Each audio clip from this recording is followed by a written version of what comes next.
quando nós rezamos, celebramos a Semana Santa, Semana Maior da nossa fé, a gente vê tantas apresentações na Via Sacra, na narrativa da Paixão, desde o Domingo de Ramos. São muitos os personagens que vão aparecendo nos momentos marcantes da história da vida de Jesus, mas sobretudo nesse momento, quando nós relembramos os últimos acontecimentos, vem à tona vários personagens, seus dilemas, virtudes, falhas, ora que se arrependem, ora que estão junto com Jesus, ora que ao mesmo tempo que estão juntos não estão mais, e a gente precisa refletir um pouco sobre esses atos e saber o que eles nos ensinam também nas nossas escolhas, nas nossas consequências. Por isso, é o que a gente vai conversar um pouco no nosso programa, não é? Exatamente. Quem vai ajudar a gente nessa reflexão é o professor Sérgio Ribac.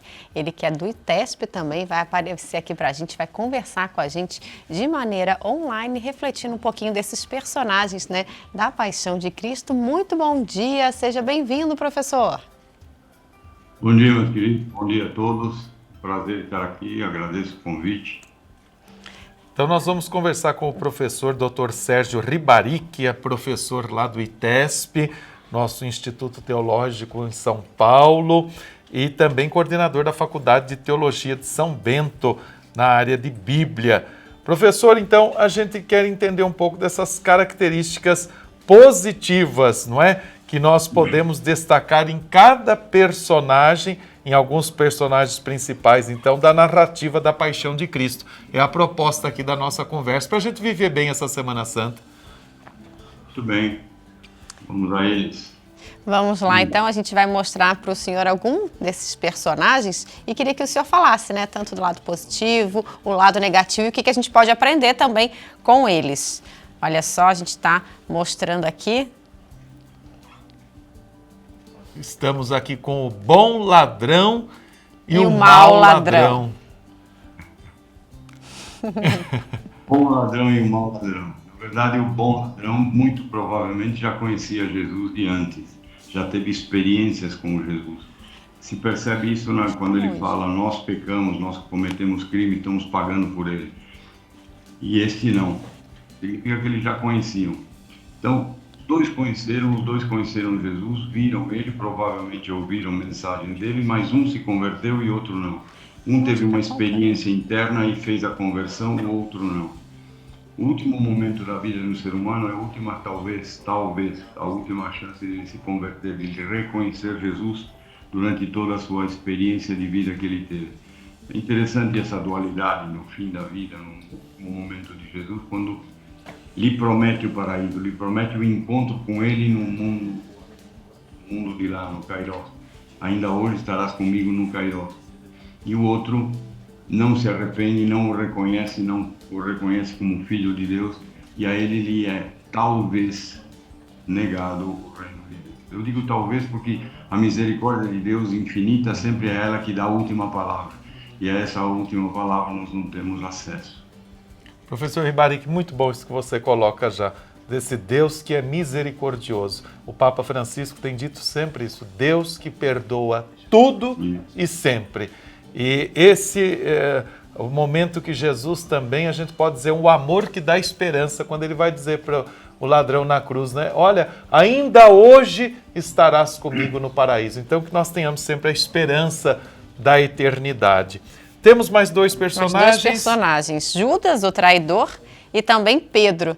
Queria que o senhor falasse um pouquinho para a gente. Também uma dualidade, também de experiências, ou seja, ambos viveram 3 anos com Jesus. Ambos o conheceram, ouviram, viram fazer milagres, mas um não o recebeu, não o converteu, um o traiu e o outro teve uma experiência diferente com Jesus. Mais do que fé, você nota nessa passagem de Pedro olhando para Jesus, seguindo Jesus, né, até o Sinédrio, você percebe esse amor de alguém que não pode desamparar a pessoa que ama. Então, ele, mesmo de longe, mesmo acovardado, ele segue Jesus. Isso não aconteceu com nenhum dos outros apóstolos. Então, a gente julga mal Pedro quando diz, né, ele se acovardou e negou, mas os outros ficaram escondidos, medo de serem crucificados também. Pedro, de longe, ainda sentia o amor, a vontade de acompanhar esse Cristo. Nega por medo, Quem de nós não faria o mesmo numa situação dessa? Porque os romanos certamente o pegariam e o crucificariam junto com Jesus, então ele por medo ele nega. Mas ele percebe que essa negação traiu o amor que ele tinha por Cristo, e ele chora, né, copiosamente. E esse choro dele é o choro de alguém que ama. O amor sempre está acima da fé. O amor ao Deus é algo que não o desamparou em nenhum momento. E esse amor a Cristo foi o que o fez retornar à mensagem, retornar ao convívio com Jesus Cristo. Se apresenta de uma forma muito bonita, mais do que a fé, mais do que a covardia, digamos assim, dele negar Cristo, se apresenta o amor tremendo que ele tinha por esse Cristo, que ele o experimentou durante a vida e fez acompanhá-lo nesse caminho triste do Sinédrio. Isso, o amor perdoa tudo, tanto perdoa que ele nega Jesus depois, mas essa negação é perdoada pelo amor que ele sente pelo Cristo. E a gente teve também, né? Então falamos aqui agora de Pedro e dessa figura do Judas traidor, e agora nós temos aqui o José de Arimateia, que inclusive o Evangelho vai falar era um homem bom e justo, e a outra figura, o Pilatos, que nós ouvimos especialmente aí na narrativa da Paixão, no último domingo de Ramos, né? Que não era nada humilde, por sinal. Pilatos era governador romano, ele foi lá para proteger toda a Palestina de eventuais rebeliões. Então ele estava com os soldados romanos, estava de olho em qualquer tipo de pessoa que pudesse causar uma rebelião. Aí o Império Romano entraria em ação. José de Arimateia era muito provavelmente alguém do Sinédrio, alguém que deveria estar no julgamento de Jesus, mas não aparece. Significa que Caifás e os outros já prepararam o julgamento, já o julgaram previamente e não convidaram as pessoas que, dentro do Sinédrio, que tinham uma experiência, uma simpatia com a mensagem de Jesus. Pilatos já é diferente. Pilatos não se preocupa com absolutamente nada. Quando eles falam para ele, esse homem tem que morrer. Por quê? Porque ele se diz filho de Deus. E qual o problema? Isso não é uma ofensa a Roma. E ele se faz o rei de tal coisa. Isso não é uma ofensa a Roma. Por isso que Pilatos diz, né, sarcasticamente, eu não vejo erro, não vejo crime nenhum nele para poder crucificá-lo. Essa é a diferença. No último momento, em quando ele é obrigado pelo povo a crucificar, quando o povo grita crucifiquem-no, então ele, como se diz, ele lava as mãos, ou seja, ele não assume uma posição, ele vê Jesus do teu lado. Quantos de nós daríamos a vida para ver Jesus do lado? Ele vê Jesus do lado, fala com ele, conversa com ele e mesmo assim não se converte. Ou seja, esse amor de Jesus não o tocou. Não por causa da ira do amor até ele, mas a recepção dele foi diferente. Ele lava as mãos dizendo, bom, já querem que eu matá-lo, mato. A mim não faz diferença. Ele não é um problema para Roma. Já José de Arimateia tem uma atitude diferente. Se preocupa com a morte, retira o cadáver, vai pedir o cadáver para Pôncio Pilato e organiza o féretro para poder depositar o corpo de Jesus até chegar o domingo de Páscoa. Essa é a diferença entre os dois. Um assume o amor, um percebe o amor e o outro não se converte. Tendo a chance, veja que chance que ele teve, vê-lo ao vivo, do lado, poder tocá-lo, conversar com ele, e mesmo assim não se converteu. E professor, a gente tem aqui outros personagens também, o Simão, Cirineu e também o soldado, né, os algozes de Jesus. Não se tem muitos dados sobre Simão Cirineu. Não se sabe se ele se converteu ou não. O que aconteceu? Se sabe que ele era alguém que passou no momento e Jesus estava tão flagelado, tão arrasado, tão maculado, que ele estava sem força de carregar a própria cruz. Fazia parte da lei romana, que a pessoa que ia ser crucificada carregasse a cruz, que era pesadíssima, nos ombros para poder chegar ao Gólgota a ser crucificado. Jesus não chegou a isso, não teve como. E se preocuparam que ele fosse morrer antes de ser crucificado. Tamanha era a flagelação que ele seguiu. Prova disso também que ele dura 3 horas na cruz. Ele agoniza 3 horas crucificado, o que era inédito. As pessoas que eram crucificadas para durarem 1 dia, 2 até. para poderem mostrarem como um grande outdoor de Roma. Não faça o que esse homem fez, porque você vai ser crucificado como ele. Ou seja, era para amedrontar a população contra eventuais rebeliões contra Roma. Jesus dura 3 horas, se vê que a fraqueza dele já chegava a extremo, a flagelação dele foi extremada, a tal ponto que quando levam Jesus flagelado na frente de Pilatos, ele próprio Pilatos se assusta com o tamanho da flagelação, o estado físico de Jesus. Um soldado romano, bárbaro como era Pilatos, se assusta com o estado de Jesus. Imaginam como é que ele estava, coitado. Então o sacrifício de Jesus começa muito antes, e esse sacrifício se apresenta na pessoa de Cirineu, mostrando que Jesus não aguentava o próprio peso da cruz até chegar ao Calvário. Depois nós também temos, participando dessa paixão, morte do Senhor no caminho do Calvário, a figura da Verônica, tanta ternura, tanta sensibilidade, e por um outro lado, Barrabás. Barrabás, é bom lembrar, ele fazia parte de um grupo zelota, que era um grupo que pensava tomar o poder, devolver o poder aos judeus da Palestina, através da força, através das armas. É o que nós chamaríamos hoje de terrorista, né? Alguém que age por trás e tenta regimentar um poder bélico para poder enfrentar belicamente o inimigo, aquele que o apossava, que eram os romanos. Verônica não é um personagem bíblico, Verônica é um personagem apócrifo, Verônica é um personagem que mostra a piedade das mulheres naquele momento. É interessante ver que nenhum apóstolo, nenhum homem que seguiu Jesus durante os 3 anos estava presente nem na crucifixão e nem na caminhada de Jesus até o golpe. Isso porque a lei romana dizia que tinham que ser crucificados absolutamente todos e não só o líder de uma rebelião. Como Jesus, em tese, era chamado de alguém que provocou a rebelião por se falar rei dos judeus, então todos os apóstolos estavam escondidos, desapareceram, por isso que apenas as mulheres estavam presentes. Vale lembrar que as mulheres não eram crucificadas pelos romanos e nem as crianças, os menores de idade, né? O que nós chamamos hoje de menores de idade. Por isso que presença na cruz é de todas as mulheres e o único homem presente é João, o Joãozinho, que era provavelmente o menor, devia ter uns 16, 15 anos, se tanto. Esse é o panorama que acontece e é o panorama que se mostra. Verônica é um personagem que existiu ou não, mas é um personagem que mostra a piedade da mulher, piedade da mulher. A mulher, ela desperta muito mais amor e ela é capaz de sentir muito mais amor. Então, mesmo que a Bíblia e os evangelhos mostrem muito a figura masculina, a figura feminina está presente em cada ato de Jesus, em cada amor de Jesus, em cada palavra de amor, de carinho, de piedade, de perdão, está presente a imagem daquela que o educou. Jesus foi amoroso, piedoso, cheio de misericórdia, porque ele aprendeu de alguém, aprendeu da mãe, né? Aprendeu de Maria. Perfeito. Professor, e a gente tem aqui agora Maria Madalena e também os soldados, né, que guardaram o túmulo de Jesus.